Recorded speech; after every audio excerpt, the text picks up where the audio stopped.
Vendredi 18 juillet, nous sommes sur le DAX, nous sommes en weekly. Vous vous rappelez que nous avions des hauts de plus en plus hauts et des bas de plus en plus hauts. Nous sommes dans cette tendance haussière avec ce BOS qui a généré ici ce breaker dans lequel le prix avait réagi. Un peu plus tard, on a vu cette petite imbalance baissière qui a été inversée et en dessous de nous, dans ce programme d'achat visible en fractal, en plus petite unité de temps, nous n'avons pas de déséquilibre pour le moment, en weekly. Cette prise de liquidité n'a pas été confirmée, nous n'avons pas clôturé au-dessus de cet ancien haut. On va donc maintenant surveiller le point médian de cette mèche weekly, la mèche de la semaine dernière. Première, on peut le considérer comme un inducement, c'est-à-dire une liquidité avant la liquidité externe, le haut de cette bougie.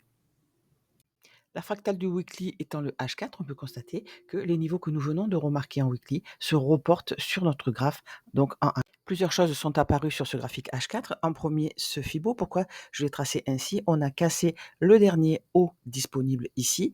À ce moment-là, quand cette bougie clôture au-dessus, on repère le point bas entre l'ancien haut et le moment où on l'a cassé. Et nous avons ce lot ici. On peut donc le tracer et suivre le prix comme ça au fur et à mesure où le prix monte. À partir du moment où nous avons notre système de reversal, on va le voir tout de suite, on peut le laisser en place et attendre que le prix revienne ou qu'il se serve des niveaux qui ont été créés, qui ont été notés en dessous.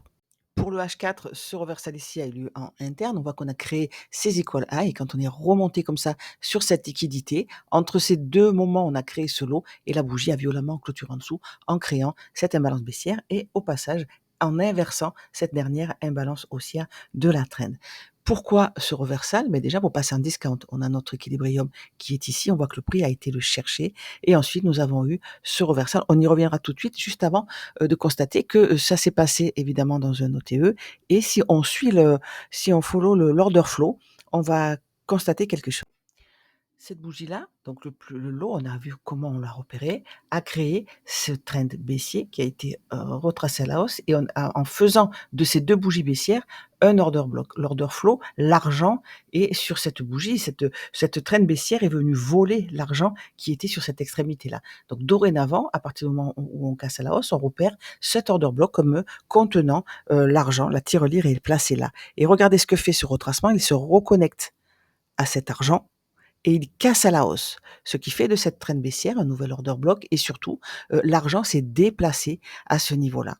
Une fois qu'on casse à la hausse, on a notre niveau d'order flow qui est ici, donc tout ça, c'est de l'argent et que fait le prix quand il casse à la hausse? Il vient se reconnecter. Il vole à son tour cet argent qui est sur cet order flow et quand le prix, casse à la hausse, ici, il n'y revient pas. Donc on a surveillé évidemment cette imbalance baissière et on va surveiller ce lot ici. Donc le prix a créé ce lot en venant se reconnecter et nous avons en dessous cette imbalance haussière qui nous intéresse donc. Qu'est-ce qu'a fait le prix avec ce niveau-là? On est passé baissier, on le verra encore une fois en fractal. La fractale du H4, ça va être le M15, avec des hauts de plus en plus bas et des bas de plus en plus bas. On est venu chercher le discount, se connecter à cet order flow ici. Et comment a-t-on traité cette liquidité? Ben, on est venu se faire des equal lows sur cette liquidité-là, qui est aussi le haut de cette imbalance. Donc c'est intéressant parce qu'on n'a pas confirmé. À ce moment-là, on a pris le bas immédiat sans réussir à clôturer en dessous. Et ensuite, on a Shosh ici, on a cassé ce niveau. Alors appelez-le comme vous voulez, Shosh, CSD, il y a plein de noms, mais il faut que vous voyez que ce haut a été cassé avec une bougie qui clôture au-dessus.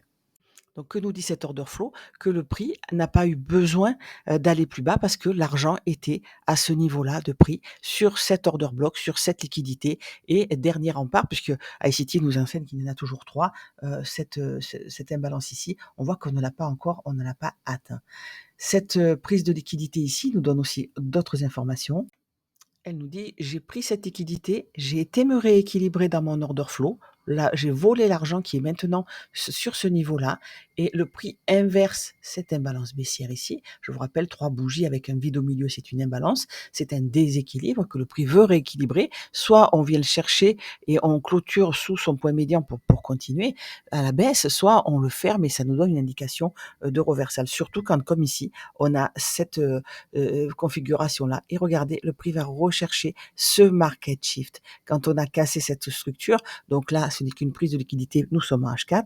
La fractale du H4, je vous le rappelle, rappelle, c'est le M15. En M15, on va avoir quelque chose de plus visible ici et nous allons le voir tout de suite. Mais le prix va se reconnecter. Il va rechercher encore une fois cette mèche-là, la mèche qui a pris l'argent pour partir à la hausse et nous donner notre setup aussi. Donc dorénavant, nous avons évidemment en ligne de mire ces equal high puisque nous étions haussiers et qu'on a eu une réaction dans l'OTE ici que nous venons d'analyser, mais on peut faire le travail du Fibo sur cette trend ici à partir du moment où on a validé ce reversal. Ce Fibo est valide. Pourquoi? Parce qu'on peut le tracer sur ce swing low et ce swing high. Donc on voit que le prix a été travaillé une première fois notre équilibrium avec un retracement dans ce qui est ici un order block puisqu'il est connecté directement, il n'y a pas d'imbalance jusqu'à la bougie voleuse d'argent et le prix repart à la hausse, nous crée cette imbalance. Pour le moment, en H4, nous avons clôturé au-dessus, on le voit, du point médian de la mèche weekly. Donc, c'est plutôt un signe de continuation haussière avec, dans cette OTE, vous voyez, nous sommes arrivés vraiment au bout de l'OTE. Cette dernier rempart, le dernier rempart, c'est toujours quoi? C'est l'imbalance, la première imbalance créée quand le prix est parti, celle qu'il n'a pas retracée entièrement, celle où il est juste venu et parfois pas tout à fait chercher le bas de l'imbalance pour partir à la baisse. Donc, ce qu'on attend de cette imbalance pour aller chercher nos écoles high maintenant, c'est de la refermer pour venir chercher ce niveau. Donc attention, niveau d'OTE, niveau d'imbalance baissière, on peut avoir un fort retracement. Et jusqu'où ce fort retracement peut aller, c'est ce qu'on va voir tout de suite. Et je vais noter ces niveaux H4 pour qu'ils se reportent en M15 de la même manière que les POI weekly se sont reportés sur le H4. Donc au-dessous de nous, nous avons ce volume imbalance, c'est-à-dire que le corps de ces deux bougies n'est connecté que par des mèches. Et ici, c'est le contraire, nous avons une imbalance, c'est-à-dire que il n'y a que le corps hein, entre ces deux mèches, nous sommes déconnectés. Donc ça, c'est un niveau qui peut nous intéresser.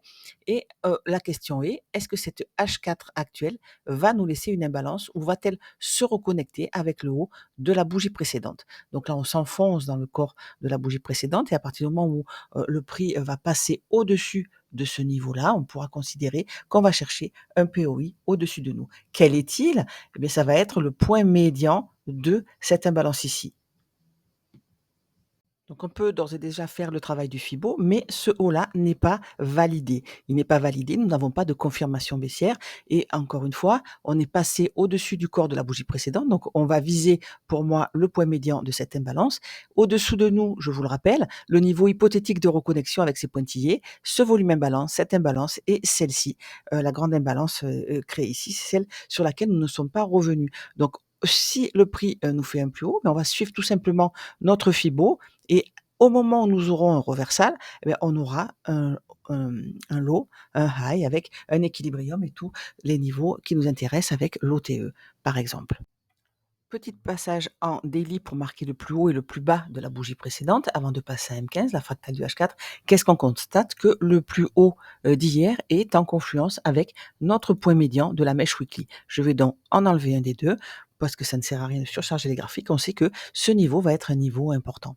Donc, on constate ici que en daily, notre imbalance H4 est noyée dans cette bougie. Elle n'apparaît pas. En daily, le travail s'était fait ici avec ce reversal. Donc, nous sommes encore fragile, on a pris le plus haut de la veille, attention, on a aussi été chercher le bas de l'imbalance H4 avec cet inducement ici, cette petite liquidité intermédiaire avant la liquidité finale au-dessus de nous. Ce Fibo sursaut qui n'est pas encore valide peut nous aider en cas de reversal M15 et nous donner nos niveaux en dessous, nos niveaux notamment d'équilibrium et les niveaux d'OTE. Nous avons ici l'ouverture de lundi avec le New Week Open Gap.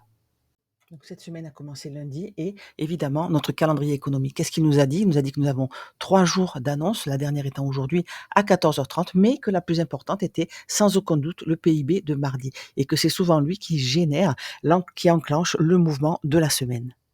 Je rajoute sur cette semaine de trading mes kill zones avec ce petit indicateur qui me donne aussi les plus hauts et les plus bas de la veille et hebdo. Mais l'important, c'est de voir ce qui s'est passé pendant ces kill zones, puisque vous le savez, c'est là en général que se trouvent les grands mouvements. Ce vertical ici nous donne l'annonce de mardi, la plus grosse de la semaine.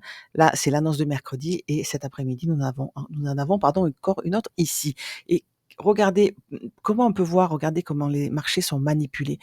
Cette annonce n'est qu'à 14h30. Pourtant, il a bien déclenché, le grand retracement qui a été, la grande manipulation de la semaine qui a été chercher cette liquidité pour nous donner enfin un setup et il a été déclenché pendant la nuit, il a été déclenché avant l'annonce. Donc vraiment les marchés, on peut avec ces marqueurs, sans trop de difficultés, arriver à comprendre ce que va faire le prix. Et comment s'est préparé le prix? Il a été faire cette prise de liquidité.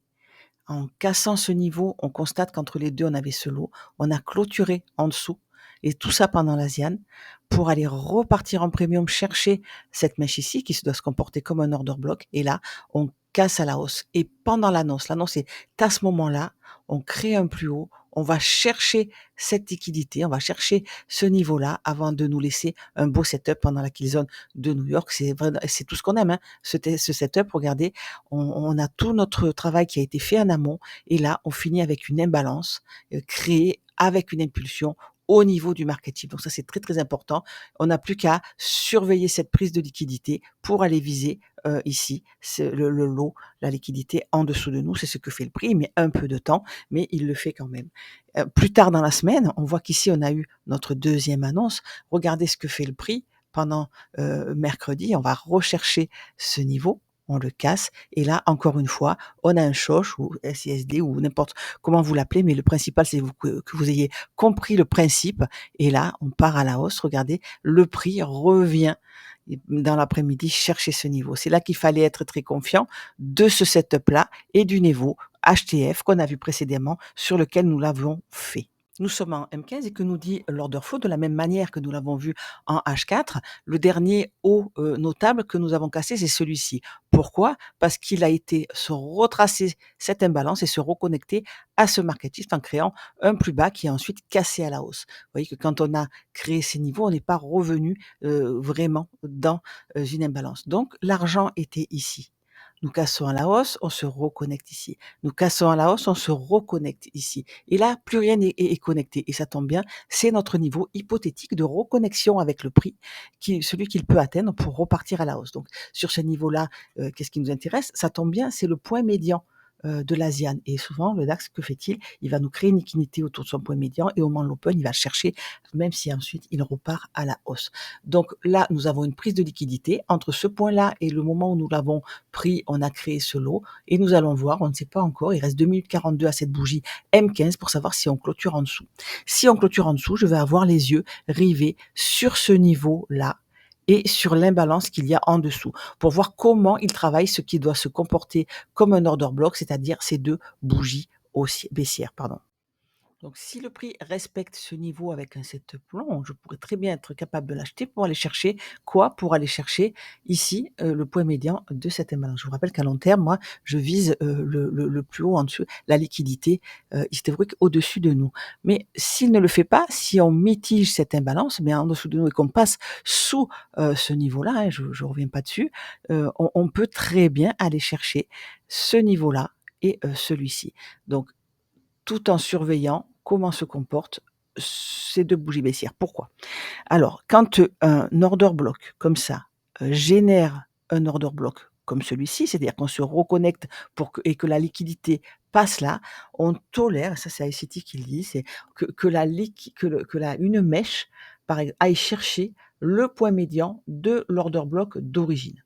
Donc nous, on est dans cet order block, l'origine de cet order block là, pardon, c'est le précédent, donc le point médian de celui-ci. Donc attention, on peut très bien aller chercher ces niveaux et tout en continuant la hausse.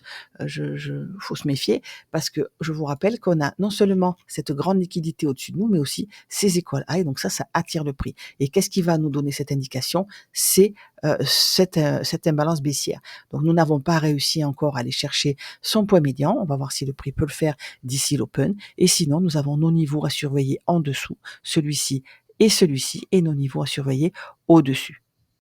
Nous passons maintenant en M15 à gauche, M1 à droite avec les macros, ces petites tranches de 20 minutes pendant lesquelles le prix va chercher une liquidité et nous donne un petit setup. Donc nous sommes dans la macro pré-open, celle qui nous intéresse, avec la macro de l'open, celle qui va nous laisser une trend dans laquelle très souvent, la plupart du temps, nous avons une entrée pour le setup de London, pour le scalping de London, au moins la première partie de la matinée. Parce que vous savez qu'à 10 heures, on a très souvent un fort retracement. Ne me croyez pas sur parole et regardez vos graphiques. Vous aurez noté que jusqu'à maintenant, nous étions sur un graphique CFD vierge de tout chart et que nous sommes à présent passés sur les futures. Pourquoi? Parce qu'il y a les New Day et les New Week Open Gap. Donc nous allons tracer le New Day Open Gap d'aujourd'hui. Voilà, celui-ci. Et on constate qu'il se mélange avec celui du vendredi 11 juillet. Donc on va le marquer en gras pour le différencier. Ce qui ne change pas par rapport au CFD et le graphe d'avant, c'est ce niveau hypothétique de reconnexion ici et cette imbalance H4. On constate que notre gap d'ouverture de début de journée ici est haussier, donc on peut le retracer au moins sur son point médian et encore une fois aller se reconnecter à ce niveau-là, hein. Donc c'est ce qui va nous dire le pré-open. Et en mettant les kill zones, on constate que hier, le prix est retourné encore une fois chercher les open avant de partir. Je vais maintenant mettre à jour le graphe et placer les niveaux d'open. Le travail que j'ai fait là, je vais le faire à ce niveau-là. Et je vous rappelle que le trade que je vous ai décrit sur Discord, hein, ce trade d'hier, pris ici, il est toujours in puisque son TP final va être ces equal high ici. Donc le trade pris ici est sécurisé, le renforcement ici est sécurisé aussi, c'est-à-dire que j'ai mis un stop commun qui est, s'il devait être touché à l'instant T, mettrait ce trade-là en négatif et ce trade-là en positif. Donc ces deux trades ont rapporté de l'argent. Je vous rappelle que je vais à gros volume au départ et qu'après je prends des partiels et ensuite je mets ABE. Donc ces deux trades-là ont donné de l'argent, surtout celui-là en fait, pour tout vous dire, parce que j'avais posé celui-là. Je cherche à prendre des grands mouvements. Je suis moins disponible pour raisons personnelles sur les graphiques actuellement. Donc, je gère selon la vie que je peux mener. Ce n'est pas le trading qui doit gérer mon emploi du temps, c'est le contraire. C'est l'emploi du temps dont je dispose qui gère ma façon de trader. Je vous conseille vraiment d'en faire autant. Donc, ce trade-là n'a pas été pris de partiel exceptionnellement parce que je ne suis pas devant les graphiques, mais néanmoins, il est toujours en positif et s'il revient au stop loss, il sera largement bénéficiaire, même si celui-ci, donc celui-ci sur lequel j'ai pris des partiels, finira en négatif. J'espère que je vous ai pas perdu sur ce trade-là, sinon je réponds à vos questions sur le Discord évidemment. Je devrais être disponible toute la journée. Hein, les charts sont à jour avec le prix de minuit ici, le plus bas du range, la première demi-heure après l'open de minuit, heure de New York, et le plus haut de ce range de la première demi-heure après l'ouverture de New York et la première imbalance M. Et alors, ICT a une très bonne idée d'appuyer là-dessus cette année parce qu'avec la grande volatilité, ça balise vraiment bien notre journée de trading. Donc, je vous conseille vraiment de surveiller ces niveaux et de faire vos propres tests pour voir que c'est vraiment très pertinent. On va surveiller aussi le point médian de notre Asian. Donc, on a un volume imbalance en face de ce qui est ici un breaker et nous avons cette prise de liquidité comme ça, avec ce niveau qui a cassé et qui a créé ce vide de liquidité. On ne voit pas très bien car nous sommes sur Futures et qu'à ces heures-là, il n'y a pas beaucoup de volatilité, il y a beaucoup de trous de cotation. C'est beaucoup plus visible, par exemple, sur le Nasdaq. Mais néanmoins, on peut s'en servir sur le DAX au moins pour noter le point médian de cette Asian et voir ce qui se passe au niveau de son point médian avec une liquidité souvent créée et qui est prise ensuite avant de nous donner un setup. Tout ça, la plupart du temps, pendant une macro. Voilà, mes graphiques sont prêts pour l'open. Je vous retrouve sur le Discord.